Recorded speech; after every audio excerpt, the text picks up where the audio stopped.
Сайн байцгаана уу? Сонсож байгаа өдрийн мэндийг хүргэе. Та яг одоо Монголд болсон үнэн бодит гэмтэргийн талаарх ямар ч хачир авахгүй гэрч шүүгдэгч болон шүүх шинжилгээ, шүүхийн шийдвэрийн мэдүүлгээс хүргэдэг сувгийг сонсож байна. Энэхүү хэргийг сэрэмжлүүлэг болгох үүднээс хүргэдэг бөгөөд нэрсүүд нууцлагдсан байдаг тул та бүхэнд ойлгомжтой байлгах үүднээс түгээмэл нэрсийг орлуулан хүргэж байна. Өнөөдрийн ярих хэрэг маань 2019 онд болсон маш харамсалтай хэрэг байгаа юм. Гэр бүлийн хүчирхийлэл хардалтаас болж ханилан суусан эхнэрийнхээ амь насанд бүр бага насны хүүхдийнхээ хажууд байхдаа хүрсэн харамсалтай хэргийн талаар ярих болно. Джейм Моллийн хэрэг түмэнд нээлттэй шүүх хурал нь ил тод явагдсан. Нүд чихнээс даалд ийм хүний ясанд баймгүй хэрэгүүд Монголд гарсаар байгаа юм. Ингээд шууд хэрэгтээ орцгоё. Шүүгдэгч Батаан Монгол улсын иргэн 1966 онд Хөдөө орон нутагт төрсөн. Хэрэг үлдэх үедээ 53 настай байсан. Эрэгтэй, боловсрал мэргэжилгүй, эрхэлсэн ажилгүй, улсаас авсан гавьяа шагнал болон ял шийтгэл байхгүй гэсэн байна. Шүүгдэгч Батаагийн холбогдсон хэргийн талаар дурдахад шүүгдэгч Батаан 2019 оны 7 дугаар сарын 16, 8 дугаар сарын 8-нд өөрийн эхнэрээ хил амаар доромжилж хүсэлт зоригийнх нь эсрэг үйлдэл хийж гэр бүлийн хүчирхийлэл үйлдэн зөрчил гаргаж 7-оос 10 хоног баривчлагдаж байсан байна. Мөн шүүгдэгч Батаан согтуугаар 2019 оны 8 дугаар сарын 22-ны шөнө амьдран суух нийтийн байрандаа эхнэр Туулыг бусадтай хартсны улмаас төмөс нүүрлүүн шидэж хоолойг нь боож нүүрэн тус газарт нь цохиж гэр бүлийн хүчирхийлэл үйлдэхээс гадна 2019 оны 9 дугаар сарын 3-наас 4-нд шилжигшин Сүхбаатар дүүрэгт байрлах нийтийн байранд өөрийн төрсөн 9 настай буюу бага насны хүүхэд Солонгогийн дэргэд гэр бүлийн хүчирхийлэл үйлдэж эхнэр Туулыг бусадтай хардсны улмаас хэвлийн зүүн дээд хэсэг болон зүүн хөхний доод хэсэгт 2 удаа хутгалж санаатай алсан гэмт хэрэгт холбогдсон байна. Бүгдээрээ хэрэгээ ойлгомжтой байлгахын тулд эхлээд гэр бүлийн хүчирхийлэл үйлдэн эхнэрээ зодсон хэргийнхэн тухай яриад дараа нь амь насыг нь хохироосон хэргийн тухай ярих гэж бодлоо. Шүүгдэгч Батаан эхнэрээ удаа дараа зоддог байсан нь нотлогдсон байна. 7 сарын 16-нд зодсон, 8 сарын 8-нд мөн хил амаар доромжилсан, 8 дугаар сарын 22-нд дахин зодсон бөгөөд цагдаагийн байгууллага дуудлага авч шалгаад зөрчлийн тухай хуулиар тухайн хэрэгүүдийг нь зохицуулж хариуцлага ногдуулсан байна. Үүнээс өмнө маш олон удаа дарамтлж зоддог байсан тухай эхнэрийнх нь мэдүүлэг байгаа. Энэ бүхнээс дүгнээд үзэхэд Батаа гэр бүлийн хүчирхийллийг системтэй буюу давтамжтай хийдэг байсан нь батлагдаж байна. Амь хохирогч Туулын 8 дугаар сарын 22-нд зодуулсан буюу тухайн өдрийнхөө болсон үйл явдлын талаарх мэдүүлэг өгсөн тухайн мэдүүлгээс нь бүгдээрээ сонсцгоё. 2019 оны 8 дугаар сарын 22-ны 21 цагийн орчим ажлаа тараад гэртээ ирсэн.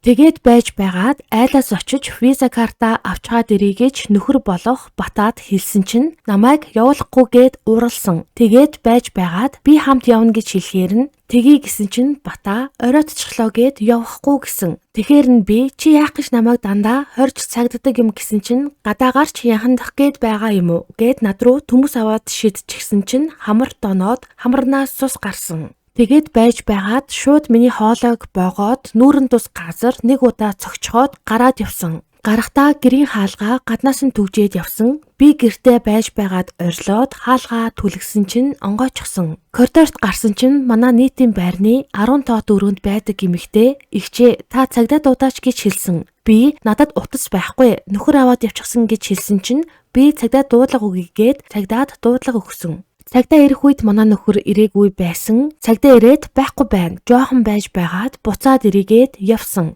Би эгчиндээ очиод байж байсан чинь нөгөө 10 тоот өрөөнд байдаг эмэгтэй миний гар утас руу залгаад "Та гэртээ хүрээд ир. Цагдаа ирээд танаа нөхрийг аваад явсан" гэж хэлсэн. Би гэртээ очисон. Урд нь олон удаа ирүүлсэх дуу ялгаагүй зоддог байсан. Гомдолтой байна. Энэ хүнд хатуухан арга хэмжээ авч өгнө үү? Манай нөхөр намайг хардаад утсаар яриулахгүй миний гар утсыг булаагаад авч явдаг. Мөн хадгалсан дугааруудыг маань энэ хэний дугаар юм гээд асуугаад надад хэцүү байдаг. Намайг зодох үедээ утас авчгаад цагдаад дуудлага өгөх гэхээр өгүүлдэггүй юм. Байнга ажил дээр ирж хэрүүл маргаан хийдэг гэх мэдүүлгийг тухайн үедээ өгөж байсан байна. Энэ 3 хэрэг дээр цагдаагийн байгууллагаас дуудлага авч шалгаад зөрчлийн хуулиар тухайн үедээ хариуцлага ногдуулсан байна. Одоо ингээд бүгдээрээ 2019 оны 9 сарын 3-наас 9 сарын 4-ний шилжих шөнө болсон үйл явдал руу орцгоё. Шүүхийн хэлэлцүүлэгт хохирогчийн хууль ёсны төлөөлөгч Зулаа мэдүүлэхдээ би хохирогчийн төрсөн нэгч хөдөө байхдаа мэдсэн миний дүүг хөдөө байхад хүүхэдтэй нь хээр гадаа хонуулж зодож дарамтлагдаг байсан. Өмнө дүүтэйгээ уцаар ярихад сайн байгаа, гайгүй байгаа гэдэг байсан. Надаас нууж явсан байна. Улаанбаатар руу явж албан газарт ажиллаж амьдарч байсан. Ганц охин дүүмэн байсан. Би маш их харамсаж гомдолтой байна. Хууч өвчин байгаагүй. Оршуулгын зардлыг нэхэмжилж байна. Хэрэгт баримт өгөөгүй гэсэн бөгөөд дахин мэдүүлэг өгөхдөө Батаан арх усан үедээ их догшин авир гаргадаг. Миний хажууд бол зодод цохиж байгаагүй. Харин баг хүүгийнхээ хажууд миний дүүг зоддог байсан гэж ярьж байна лээ. 2019 оных байх яг сар өдрөө санахгүй байна. Би дүүтэйгээ уцаар ярих үед Батаа намайг зодсон, гар уцаар хүнтэй яриулахгүй, үргэлж хүн дагаад жорлонд хүртэл оруулахгүй, найз нөхөдтэй минь хардаад хэцүү байна гэж хэлж байсан. Хүүгийнхээ эхнэр буюу бэртэйг хүртэл таарахгүй, хүүгийнхээ хүү буюу 3 настай Ачийн хаан гарыг дээш нь өргүүлж удаан зогсоодог гэж хүүн сая ажил явдлын үеэр хэлж байсан. Оршуулгын зардалд 6 сая төгрөг зарцуулсан. Баримтууд нь хүүд нь байгаа. Тэгэхдээ Батаагаас нэхэмжлэхгүй гэж хүүхдүүд нь хэлсэн. Ганц эмэгтэй дүүгээ бусдын гарт алдсандаа маш их харамсаж байна. Гомдолтой байна. Миний дүү 3 хүүхдийн төлөө ажил голохгүй хийж цалин авч тэжээдэг байсан. Нөхөр болох Батаа нь ажил төрөл хийдэггүй байсан. Харин ч миний дүүг ажил хийхэд нь дарамталж, хардаж, зодож, эцэс сүлд нь амийг нь авлаа. Маш их гомдолтой байна гэх мэдүүлгийг өгсөн байна. Харин одоо бүгдээрээ тухайн үед юу болсон талаарх тодорхой хэмжээний ойлголт авахын тулд гэрчүүдийн мэдүүлгээс сонсцгоё. Насанд хүрээгүй гэрч талигаачийн охиных нь мэдүүлгээс.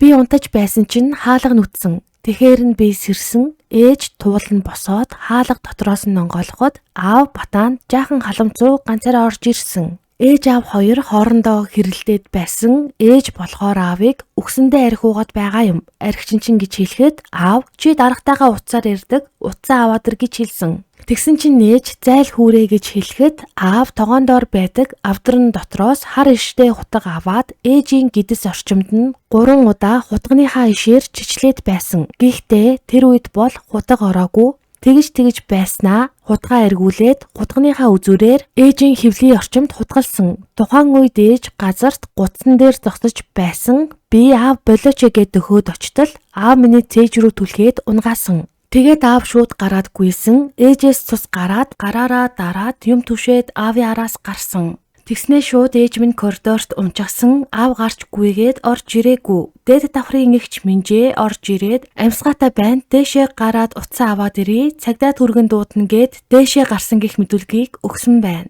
Гэрч Минжээгийн мэдүүлгээс шөнийн 02 цагийн үед гэртээ ирээд амрах гэтэл манадод талын айлын хүмүүс хоорондоо хэрэлдээд хүүхэд нь уйлаад эхнэр нь амар чанга орилж байгаад нэг сонин орилохоор нь доошо буугаад хаалгыг нь татсан чинь урдаас нөхөр нь намайг дайрчих шахаад зөрөөд гарсан. Харин эхнэр нь цустай хутгалцсан байдалтай Минжээгээд миний нэрээр дуудаад унахаар нь айгаад дээшээ гүйгээд булгаа эгчийг дуудаад бид хоёр буугаад ирэхэд талигаач коридорт цустай хутгалцсан ухаангүй байдалтай хүүхэд нь хажууд нь уйлаад байж байсан гэх мэдүүлгийг өгсөн байна.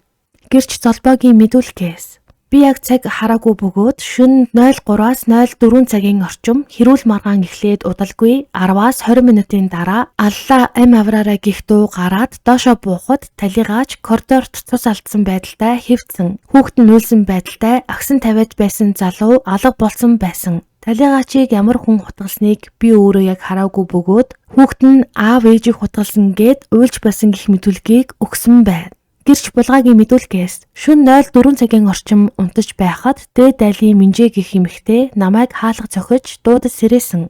Намайг өрөөний хаалга онгойлгоход Минжээ ганцаараа доор ихчийг алаад хайсан байна штэ гэд орилоод байсан. Тэгээд Минжээ бид хоёр шатаар доош нэг давхарт буухад үүдний нэг дугаартай өрөөний үүдэнд талигаач баруун талаараа шаглан дээр хэвцчихсэн, биеийн нэлэнхүйдээ цус болчихсон, дээгүүрээ хөх хөнгийн футболтой, доогуураа дотоочтой, өөр ховтосгүй, ухаангүй байдалтай хэвтэж байсан гэх мэдүүлгийг өгчээ. Шүүхийн шинжилгээний дүгнэлтээр талигаач туулын цогцос дээр 2 удаагийн хутгалуулсан шарах илэрсэн байна. цээжний зүүн урд хэсгийн игмийн дунд шугамар 7-8 дугаар хавирганы төвшин дэх цээжний хүндэд нэвтэрч өнхөлтөг зүрхийг гэмтээсэн хатгагдсан шарах, цээжний зүүн урд доод хэсгийн игмийн дунд шугамар 10 дугаар хавирганы төвшин дэх цээжний хүндээ рүү нэвтэрсэн хатгагдсан шарах бүхий хурц зэр үзүүртэй зүйлийн 2 удаагийн үйлчлэлээр үүсгэгдэх гэмтлийн хүнд зэрэгт хамаарах гэмтэл учирсан. Талигаач нь цээжний хүндэд нэвтэрч өнхөлтөг зүрхийг гэмтээсэн хатгагдсан шарах гэмтлийн улмаас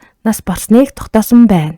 Шүүгдэгч Батат хийсэн шүүх сэтгц эмгэгийн дүгнэлтээр шүүгдэгч Батан сэтгцийн ямар нэгэн өвчнгүй байна. Асуултанд хариулах чадвартай, мөн мэдүүлэг өгөх чадвартай, хэрэг хариуцах бүрэн чадвартай гэсэн байна. Эмнэлгийн чанартай албадлагын арга хэмжээг авах шаардлагагүй, мөн гэмт хэрэг үйлдэх үедээ өөрийнхөө хийж буй үйлдэлийг ухамсарлан ойлгох чадвартай байсан бөгөөд хэрэг үйлдэх үедээ сэтгэл санаа нь хүчтэй, цочрон давчигдсан гэх шинж тэмдэг үгүй байна гэсэн дүгнэлт гарчээ. Одоо ингэж бүгдээрээ шүүгдэгч Батагийн өөрийнх нь өгсөн мэдүүлгээс сонсцгоё. Шүн нийтийн байрны 1 номерын өрөөний хаалгыг нүтгэхэд дотроос нь цоожилжсан байсан. Би хаалгыг нь нэлээд хэдэн удаа тогшсон. Тэгтэл дотроос ихнэр туул хаалга онгойлгож өгсөн. Би ороод чи хаагуур тэнэж яваад ирж байгаа юм бэ гэсэн чинь чамд ямар хамаатай юм? Миний ажил чамд ямар хамаатай юм бэ гэж хэлэхээр нь миний уур хүрсэн. Өмнө нь манай охин хүү хоёр надад хэлэхдээ ээжид нэг илүү гар утас байдаг юм шиг байна. Танд хэлсэн үү гэж ярьж байсан юм. Тухайн өдөр үүнийг нь би санаад эхнэр туулаас чи тэр илүү нууц утсаа гаргаад ир гэж хэрүүл хийсэн.